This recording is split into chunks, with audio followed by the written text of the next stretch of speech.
Assalamualaikum warahmatullahi wabarakatuh. Waalaikumsalam. Selamat sore, salam sejahtera bagi kita semua. Alhamdulillahirrabbilalamin. Wassalatu wassalamu ala asyrofil anbiya'i wal mursalin wa ala alihi wa sahbihi ajma'in, amma ba'd. Rekan-rekan semua yang saya banggakan, alhamdulillah pada kesempatan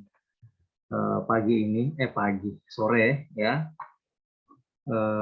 kita masih bisa bertemu secara virtual di kelas atau di mata kuliah Muhammadiyahan 1, ya, Prodi Teknik Sipil kelas non reguler UMPR.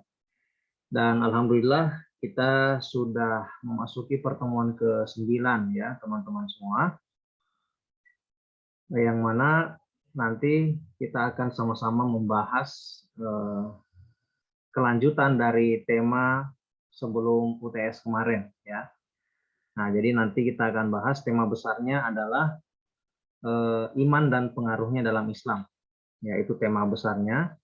Kemudian nanti ada dua subtema yang akan saya jelaskan. Yang pertama adalah sifat-sifat orang beriman, lalu yang kedua adalah hal-hal yang dapat merusak dan menyebabkan hilangnya keimanan.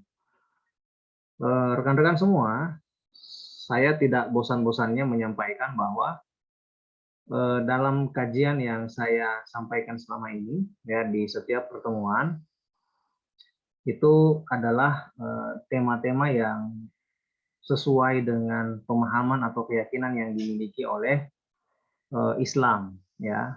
Dan saya yakin teman-teman yang berkeyakinan berbeda itu juga punya konsep yang telah diatur dalam ajarannya masing-masing ya. Jadi ini yang tidak bosan-bosannya saya ingatkan, sehingga nanti ketika ada hal-hal yang saya sampaikan, maka itu adalah poin-poin yang berdasarkan keyakinan dan apa yang diketahui atau yang dipahami dalam ajaran agama Islam. Nah, seperti itu ya. Sementara bagi kawan-kawan yang berkeyakinan berbeda, nah jadikan itu sebagai informasi tambahan buat kawan-kawan. Oke, ini tadi sempat ada 13 mahasiswa yang join ya. Nah, tapi ini sekarang hilang lagi, sisa 12. Jadi mohon Fitra diingatkan lagi ya teman-temannya. Kalau 12 itu berarti kita kurang banyak ya, sekitar 9 mahasiswa yang nggak tahu gimana statusnya ya, ada sekitar 9. Jadi mohon untuk diingatkan terus ya mengenai kedisiplinan, karena ini menjadi salah satu tolak ukur yang cukup penting bagi saya ya. Oke, saya izin untuk share screen dulu teman-teman.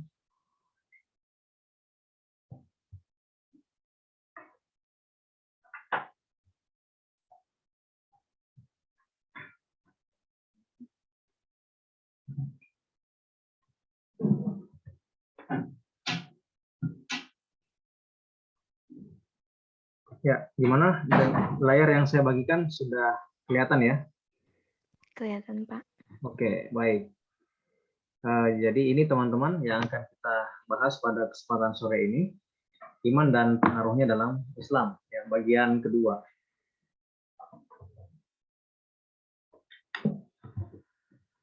Oke, sekarang kita ke slide berikutnya. Nah, teman-teman, dalam subtema di slide ini, yang pertama adalah kita akan atau saya akan menjelaskan sifat-sifat orang beriman dalam perspektif Quran Surah Al-Anfal, surah ke-8 ayat 2 sampai ayat 3. Jadi sifat-sifat orang beriman dalam hal ini itu saya dasari berdasarkan firman Allah dalam Al-Anfal ayat 2 sampai 3. Nah, secara umum ada 5 ya ciri-ciri atau sifat-sifat orang beriman berdasarkan surah Al-Anfal ini ayat 2 sampai 3. Yang pertama, memiliki rasa takut dalam hatinya. Yang kedua, adanya tambahan iman ketika ayat Al-Quran dibacakan. Lalu kemudian yang ketiga, tawakal hanya kepada Allah Subhanahu wa taala. Lalu kemudian yang keempat adalah mendirikan sholat. Dan yang kelima adalah senang berinfak. Nah, ini secara umum ya, nanti akan saya jelaskan satu persatu sifat-sifat orang beriman ini berdasarkan ya atau dalam perspektif Quran surah Al-Anfal ayat 2 sampai ayat 3. Oke, saya langsung saja ya ke bahasan selanjutnya. Nah, ini. Jadi yang pertama ya, ciri yang pertama atau sifat yang pertama adalah memiliki rasa takut dalam hatinya. Nah, Al-Anfal ayat 2, di situ Allah berfirman, "A'udzubillahi minasyaitonirrajim. Innamal mu'minuna alladzina idza dzukirallah wajilat qulubuhum." Ya. Yang terjemahnya adalah sesungguhnya orang-orang yang beriman adalah mereka yang apabila disebut namanya Allah maka gemetarlah hatinya. Nah, itu sifat yang pertama ya. Jadi idza dzukirallah, apabila nama Allah disebutkan maka hatinya bergetar. Yang dalam istilah di sini ya, judul yang saya berikan ini adalah memiliki rasa takut. Nah, jadi teman-teman harus bedakan nih, ketika kita berbicara tentang takut dalam konteks takut kepada Allah, itu berbeda dengan takut dalam konteks ketika kita misalnya berhadapan dengan hewan buas, ya seperti singa atau harimau atau beruang, yang tentu apabila kita takut dengan hewan-hewan buas itu bukan justru semakin mendekat, ya kan? Tapi kita menjauh dari ancaman hewan buas itu. Dan itu kita istilahkan takut gitu kan ya. Kita takut akan kebuasan singa atau harimau ya, maka kita biasanya ekspresi kita adalah menjauh. Nah, kalau dalam konteks dengan Allah Subhanahu wa taala, maka rasa takut ini adalah misalnya begini ya, kita takut ketika Allah tidak lagi mempedulikan kita. Nah, kita takut ketika Allah tidak lagi memperhatikan kita ya.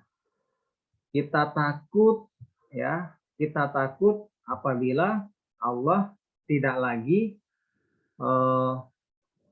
membantu kita, menolong kita. Nah, sehingga dengan begitu maka yang harus kita lakukan dengan memiliki perasaan takut itu adalah justru semakin mendekat kepada Allah ya, taqarrub ilallah, melaksanakan semaksimal mungkin apa yang diperintahkannya dan menjauhi semaksimal mungkin apa yang dilarang oleh Allah dan Rasul-Nya. Nah, jadi itu maksudnya. Lalu berikutnya, gambaran yang lain ya, yang bergetar hatinya ketika nama Allah disebutkan adalah setiap kali ada panggilan sholat misalnya, azan berkumandang, Allahu Akbar, Allahu Akbar, Allahu Akbar, Allahu Akbar. Nah, ketika mendengar lafaz azan, nama Allah dikumandangkan, ya, ada seruan untuk sholat, nah, maka kita bergegas ya, menghadiri panggilan itu. Nah, jadi bergetarnya hati kita itu diekspresikan dengan segera atau bergegas cepat-cepat hadir ketika ada panggilan sholat. Itu. Nah, jadi itu ya, itu diantara gambarannya. Atau misalnya dengan ciri atau sifat ini kita semakin banyak atau semakin rajin berzikir ya. Misalnya melafalkan istighfar, astagfirullah, astagfirullah, astagfirullah, astagfirullah. Nah, itu kan adalah upaya kita untuk bisa semakin mengingat Allah gitu. Ya, mengingat Allah dan tentu juga dengan berzikir kita akan mendapatkan keutamaan-keutamaan yang telah disampaikan oleh Rasulullah ya. Nah, jadi seperti itu. Jadi ada dalam hadis Nabi itu kan yang menyebutkan tentang zikir ya, mengingat Allah yang dengan dua kalimat itu sangat signifikan nanti pengaruhnya bagi kita di akhirat nanti ya, ketika kita ditimbang amal kebaikan kita oleh Allah Subhanahu wa taala. Nah, dua kalimat itu dalam hadis Nabi kan disebutkan khafifatain, ya, ringan, tapi saqilatain, dia berat nanti timbangannya di akhirat. Kalau nggak salah itu kalimatnya adalah apa? Subhanallah wa bihamdi, subhanallah al-azim, ya. Nah, nanti saya coba cek lagi hadisnya, ya. Yang pasti ya ada zikir yang dijelaskan oleh Rasulullah dalam hadisnya yang itu ringan kita ucapkan tapi dia timbangannya berat di akhirat. Nah, itu ya. Kemudian yang berikutnya adalah yang kedua. Nah, masih di ayat 2 surah Al-Anfal, yang poin kedua adalah ketika ayat Al-Quran dibacakan maka semakin bertambah keimanannya, ya. Wa idza tuliyat alaihim ayatu zadathum imana, ya. Dan apabila dibacakan ayat-ayatnya maka bertambahlah keimanan mereka. Nah, jadi seperti itu. Ini sifat yang kedua. Nah, sehingga orang-orang yang beriman itu pasti dia punya perasaan yang peka ketika setiap kali ayat Al-Quran dibacakan. Karena dengan dibacakannya ayat Al-Quran, maka keimanannya semakin bertambah. Dia semakin yakin, ya, semakin apa ya, ya dengan meresapi ya setiap firman Allah itu, keimanannya kemudian semakin bertambah, ya, ketakwaannya semakin bertambah. Nah, karena ya kita tentu tahu bahwa Al-Quran ini adalah firman Allah yang berisi berbagai macam berbagai macam hal yang mengatur tentang segala tugas-tugas kita sebagai manusia, diantaranya kemudian mencakup juga mengenai syariat, ya, mencakup juga tentang alam semesta dan semacamnya, ya. Jadi banyak sekali. Nah, dan dari situlah ya setiap kali Al-Quran dibacakan maka orang yang beriman itu pasti bertambah keimanannya. Ada sebuah kisah kawan-kawan, ya, yang ini dalam sejarah itu diabadikan. Teman-teman bisa baca beberapa sumber-sumber yang terkait yang memuat kisah ini, ya. Jadi kisah yang akan saya ceritakan ini adalah pengalaman yang dialami oleh Umar bin Khattab saat beliau masih belum memeluk agama Islam, ya. Nah, jadi Umar bin Khattab suatu ketika itu mendatangi rumah adiknya, ya, adiknya yang telah menikah, ya. Adiknya itu perempuan, kemudian suaminya laki-laki, dan tanpa sepengetahuan Umar, mereka ini sudah masuk Islam lebih dahulu, ya. Nah, lalu berikutnya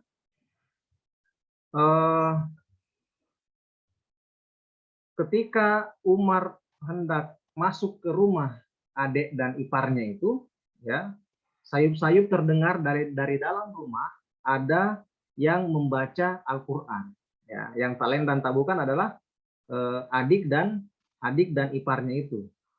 Nah, pas ketika Umar di balik rumah itu, ya, masih di luar rumah gitu, ya, kemudian sayup-sayup terdengar bacaan Al-Quran. Nah, yang dibaca itu adalah kebetulan pas surah Toha, ya. Surah Toha ini surah ke-20 dalam susunan surah-surah Al-Quran. Nah, yang bunyi ayat pertamanya yang didengarkan Umar saat itu adalah Toha, lalu kemudian yang kedua ayat 2, ma anzalna alaikal Qur'an litashqa, ya, ma anzalna alaikal Qur'an litashqa, yang artinya kami tidak menurunkan Al-Qur'an ini kepadamu agar kamu menjadi susah. Nah, Umar bin Khattab yang bahkan saat itu belum Islam, dia kemudian ketika mendengarkan ayat ini dibacakan itu tiba-tiba langsung tertegun, ya, termenung. Jadi ada hal yang mengusik dia dengan apa yang baru saja didengarkan Umar dari bacaan Al-Quran yang dibacakan oleh oleh iparnya, ya, surah Toha, surah ke-20. Toha ma anzalnal Qur'an litashko. Ya. Kami tidak menurunkan Al-Qur'an agar kalian menjadi susah. Nah, itu berkecamuk dalam benaknya Umar. Ya, singkat cerita, kemudian Umar masuk ke dalam rumah adiknya dan juga iparnya, lalu kemudian bertanya, apa tadi yang baru saja kalian baca itu? Bertanya-tanya kan dia, karena ini sudah antara kagum dengan takjub tertegun ya si Umar ini.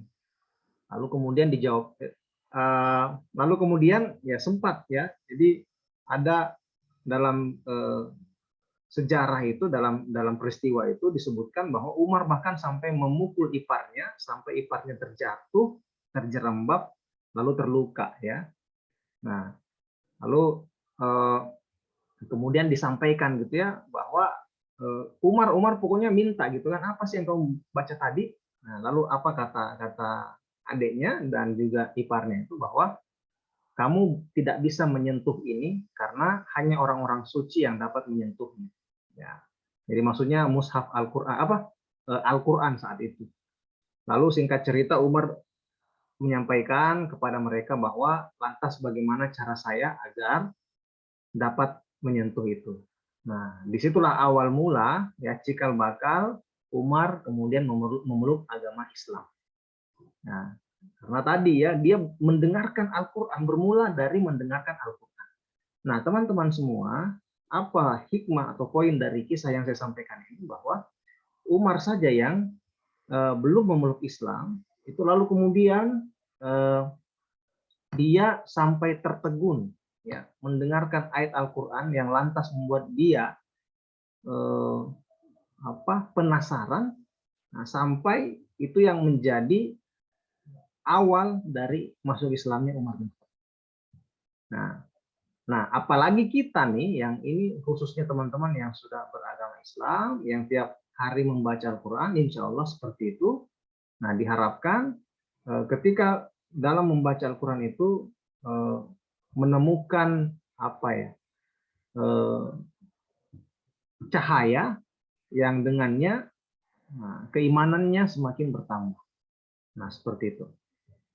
Ya, itu ciri yang kedua. Kemudian yang ketiga adalah wa ala rabbihim yatawakkalun. Ya, dan hanya kepada Rabb-nya mereka bertawakal. Nah, jadi seperti itu ya. Ini ciri yang ketiga, yaitu bertawakal hanya kepada Allah Subhanahu wa taala. Oke, teman-teman, ada yang tahu apa pengertian dari tawakal itu? Di antara kalian ada?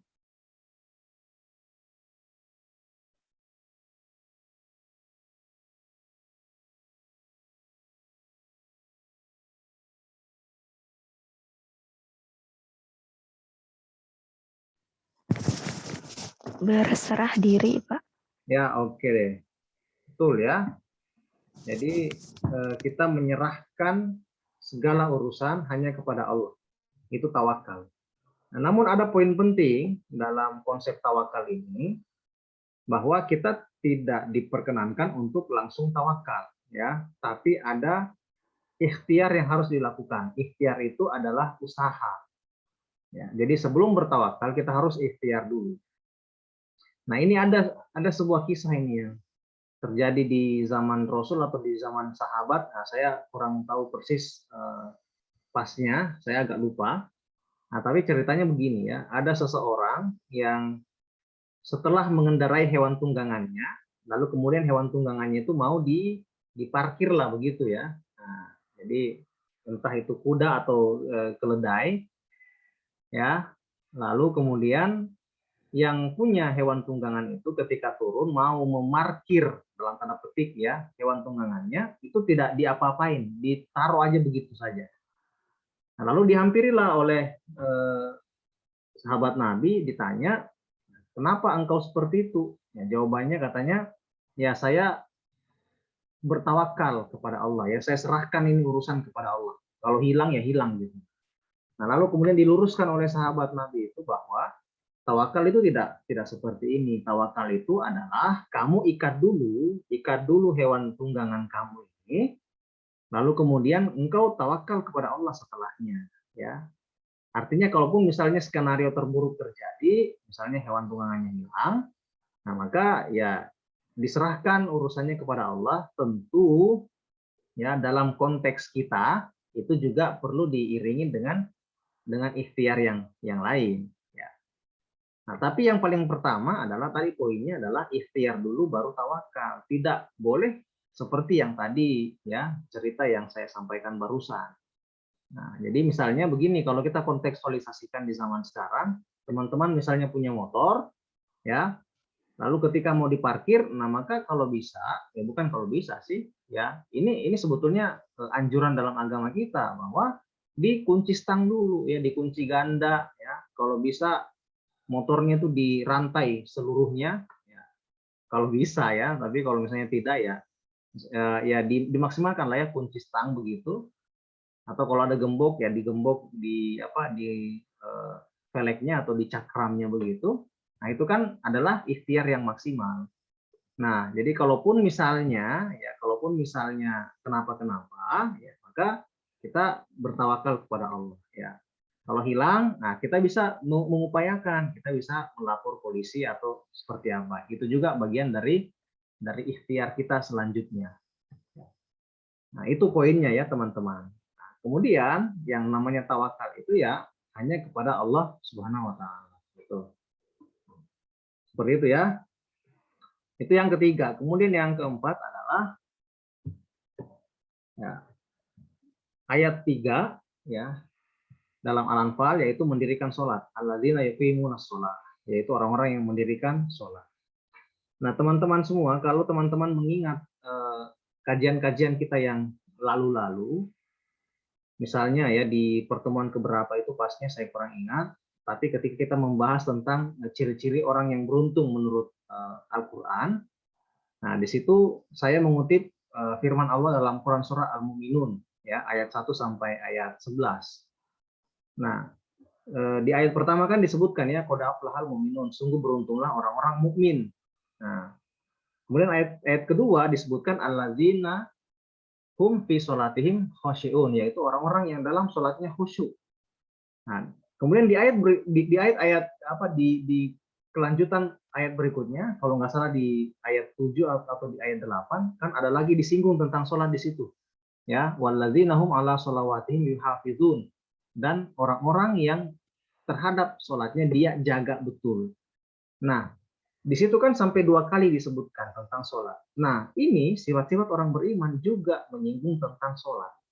Nah, apa poinnya dari sini teman-teman? Bahwa perkara sholat ini adalah perkara yang tidak bisa ditawar-tawar. Ya. Apalagi, ya ini teman-teman yang muslim tentunya ya, yang khususnya, ketika sudah balik, ya, kalau laki-laki itu kan baliknya adalah ketika dia sudah mimpi basah, ya. Kemudian kalau perempuan ketika dia sudah haid, ya. Nah itu indikasi dari baliknya seseorang, laki-laki atau perempuan. Nah ketika sudah balik, yang namanya kewajiban itu sudah melekat padanya. Dengan kata lain, ketika ada kewajiban yang tidak dia kerjakan, maka itu dicatat sebagai dosa. Nah perkara sholat ini itu kan ada sholat wajib, ya, sholat wajib, sholat 5 waktu yang dilaksanakan 5 kali sehari semalam. Nah, dalam kondisi normal, ya, kalau perempuan ada kondisi tidak normalnya, jadi dia bisa tidak sholat ketika dia berhalangan atau ketika haid. Kalau laki-laki tidak ada, kecuali nanti kondisi tidak normalnya, misalnya dia tiba-tiba pingsan atau dia gila, ya, menjadi gila, hilang kesadaran, nah itu lain soal. Tapi dalam kondisi normal, nah kita ada kewajiban-kewajiban itu diantaranya. Nah, dan sholat ini punya peran yang sangat penting. Makanya teman-teman, ini saya berhusnuzon ya, berprasangka baik, tidak ada teman-teman di sini yang sholatnya masih bolong-bolong. Nah, saya semoga tidak ada ya. Jadi kalaupun misalnya ada, nah ini ya, kalaupun misalnya ada, maka tolong diperhatikan betul untuk tidak lagi seperti itu. Ya, karena sholat ini punya peran yang sangat vital dalam ajaran kita, ajaran Islam. Bahkan dalam hadis Nabi kan ada yang disebutkan bahwa awwalu ma yuhasabu bihil abdu yaumal qiyamah as-shalah. Perkara paling pertama yang akan dihisap atau dihitung pada diri seorang hamba di hari kiamat nanti, di hari akhirat nanti adalah sholat. Artinya apa? Sholat ini menjadi kunci atau gerbang pertama, gerbang utama, ya, ketika teman-teman nantinya mau ditimbang amal kebaikannya. Dengan kata lain, percuma banyak amal tapi tidak sholat, maka itu sia-sia. Amal kebaikannya itu akan sia-sia. Karena tadi prasyarat utamanya adalah sholat. Sholatnya akan dihisap lebih dulu. Sholatnya akan ditimbang lebih dulu. Apakah ketika selama hidup di dunia sholatnya tepat waktu atau bolong-bolong atau tidak sholat sama sekali. Nah, jadi hati-hati ya. Ini perkara sholat, lagi-lagi saya ulangi, adalah perkara yang sangat-sangat krusial ya, sangat-sangat penting sifatnya. Nah, dan ini dalam konteks kajian kita, sholat ini menjadi salah satu dari 5 ciri orang-orang yang beriman. Nah, makanya ada juga hadis Nabi yang disebutkan bahwa al-farqu bainal mu'min wal kufr as-shalah, ya, apa yang membedakan antara mukmin dan kafir adalah pada sholatnya. Seperti itu. Oke, kemudian yang kelima, yang terakhir adalah masih di ayat 3, wa mimma razaqnahum yunfiqun, dan yang menginfakkan rezeki yang kami berikan kepada mereka, ya. Jadi orang yang senang berinfak itu diantara ciri dari sifat orang-orang yang beriman. Nah, dalam ayat lain juga bahkan disebutkan alladzina yunfiquna amwalahum fisarra wa dharra. Ya, jadi diantara ciri dari orang yang istimewa atau yang utama itu adalah dia menginfakkan ya hartanya dalam kondisi susah ataupun dalam kondisi senang, ya. Nah, ini menarik ya. Jadi artinya apa? Sebetulnya ketika kita berbicara tentang infak, tentang sedekah, itu tidak harus orang yang kaya. Bahkan orang yang dalam kondisi susah sekalipun itu bisa menginfakkan. Dengan apa? Misalnya dengan tenaganya, dengan pikirannya. Nah, itu yang seperti itu insya Allah akan tetap diganjar pahala oleh Allah. Jadi tidak mesti dengan harta. Ya, tidak mesti dengan harta. Jadi seperti itu ya. Oke. Sekarang kita selanjutnya ya, ini di ayat selanjutnya, ayat 4, ulaika humul mu'minuna haqqo, itulah orang-orang yang beriman dengan sebenar-benarnya. Nah, jadi ini adalah ciri dari atau sifat dari orang-orang yang beriman menurut Al-Quran surah Al-Anfal. Lalu berikutnya subtema yang kedua adalah ini teman-teman, hal-hal yang dapat merusak dan menyebabkan hilangnya keimanan. Ya, ada 5 di sini, teman-teman bisa melihat di slide yang saya bagikan. Yang pertama adalah syirik, yang kedua adalah kafir, yang ketiga adalah munafik, yang keempat adalah fasik, dan yang kelima adalah riya. Nah, jadi ini ya teman-teman semua, dan nanti akan di slide berikutnya akan saya jelaskan pengertian atau penjelasan sederhana dari masing-masing 5 ini. Oke. Jadi yang pertama adalah syirik, ya. Nah, di sini urayanya adalah sekecil apapun syirik atau menganggap ada Tuhan selain Allah, maka telah menjadikan seseorang itu menjadi musyrik. Lalu dengan begitu maka hilanglah keimanan dari dirinya. Ya, nauzubillahi min dzalik. Lalu berikutnya yang kedua adalah kafir, ya. Jadi kafir dalam konteks pemahaman ajaran Islam itu adalah mendustakan atau mengingkari ajaran Allah dan Rasul-Nya. Kekafiran itu membuat seseorang bisa keluar dari Islam atau murtad sehingga hilanglah keimanan dalam dirinya. Kemudian yang ketiga adalah munafik, yaitu dia seorang muslim tapi pura-pura, ya. Hatinya itu menolak Islam dan ajarannya. Jika dilakukan terus-menerus dan tidak bertobat, maka bisa menyebabkan pelakunya itu kehilangan keimanannya. Ya, jadi itu ya munafik. Hati-hati teman-teman semua.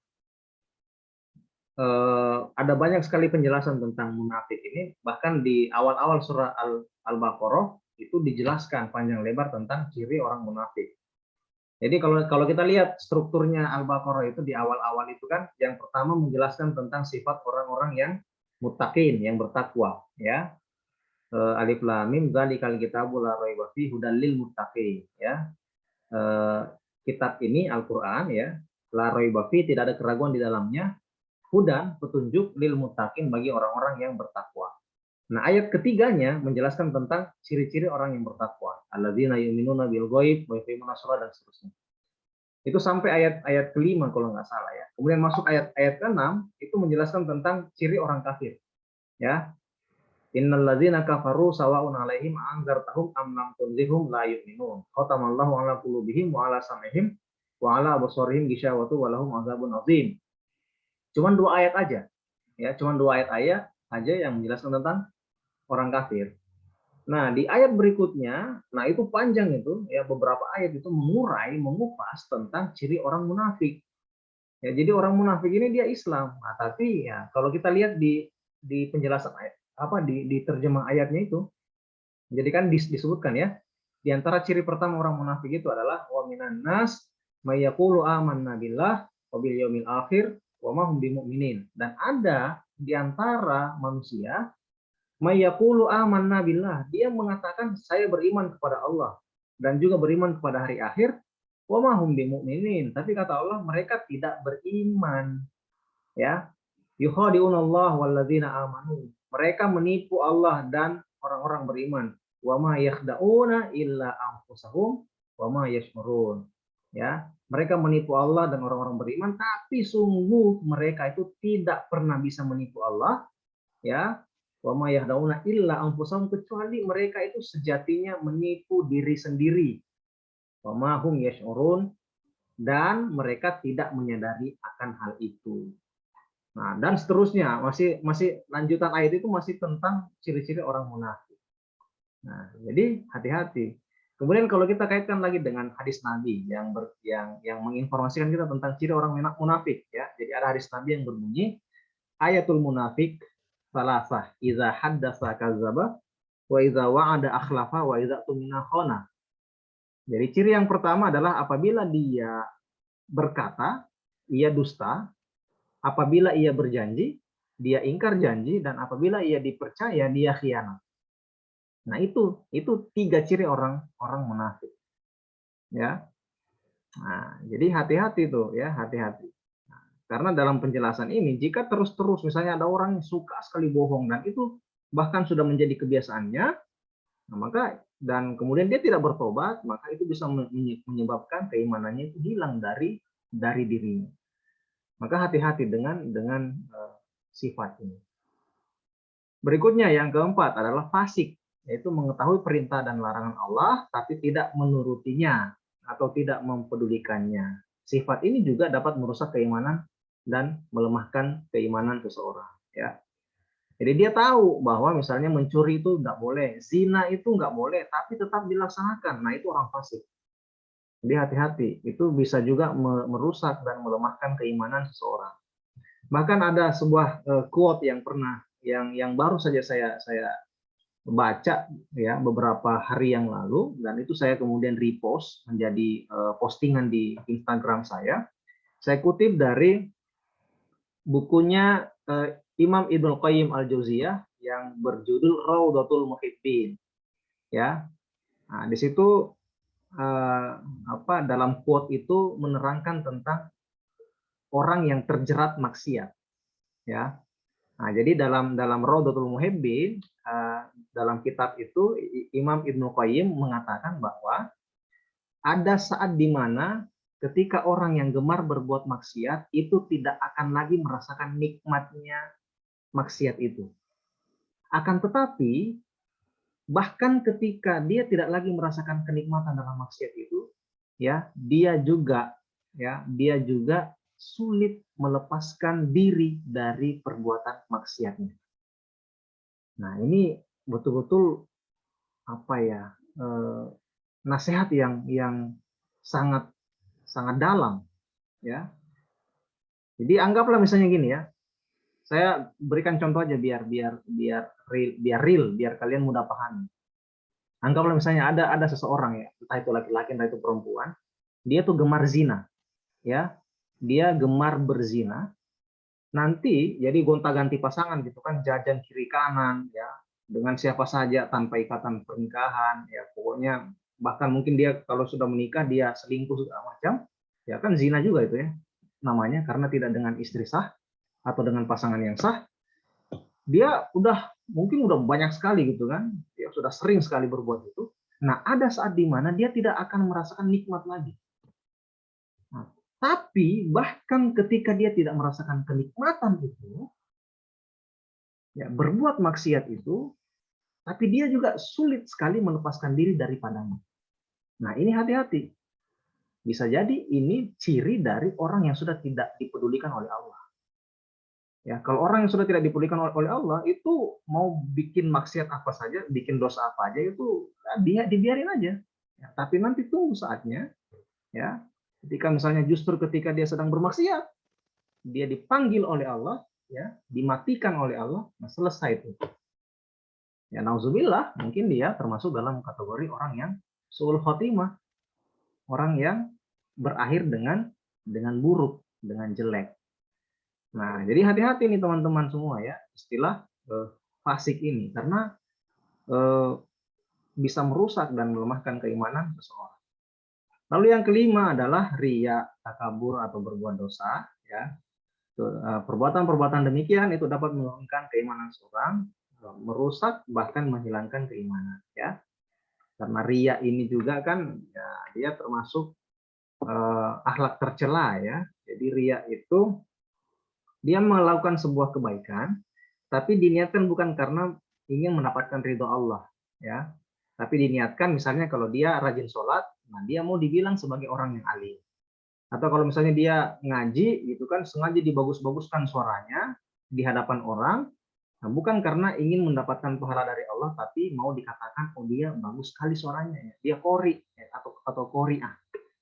Nah, kemudian ketika nggak ada orang, biasa aja. Nah, itu sudah riya. Atau misalnya ya dia diberi kelebihan rezeki oleh Allah ya, lalu kemudian pokoknya di mana-mana itu diumumkan ya. Karena apa? Niatnya itu biar dia viral, kemudian dikatakan oleh orang-orang bahwa dia itu dermawan. Nah, tidak ada sama sekali niatnya bahwa dengan dia berinfak, dia bersedekah itu dia mau mau menggapai ridha Allah SWT. Nah, itu tidak ada niat seperti itu dalam hatinya. Nah, kalau misalnya sampai seperti itu, nah itu tergolong dalam perbuatan riya. Kemudian kalau takabur, ya takabur ini kan sombong ya, sombong. Menganggap orang lain itu tidak ada yang bagus, hanya dia. Nah, seperti itu. Dan beberapa perkara-perkara dosa yang mungkin teman-teman saya kira sudah paham semua. Nah, jadi semua itu ya harus dihindari sebagai bentuk dari upaya kita untuk tidak melakukan hal-hal yang dapat melemahkan atau menghilangkan keimanan kita selaku umat Islam. Oke teman-teman, itu dulu ya barangkali dari saya untuk penyampaian materi sebagai pengantar dalam kesempatan sore ini. Kita masih ada waktu beberapa menit ya sebelum masuk waktu maghrib. Barangkali ya ada hal-hal yang teman-teman mau diskusikan, saya persilahkan. Dan saya izin untuk stop share screen. Dan juga untuk saya stop juga recordingnya ya.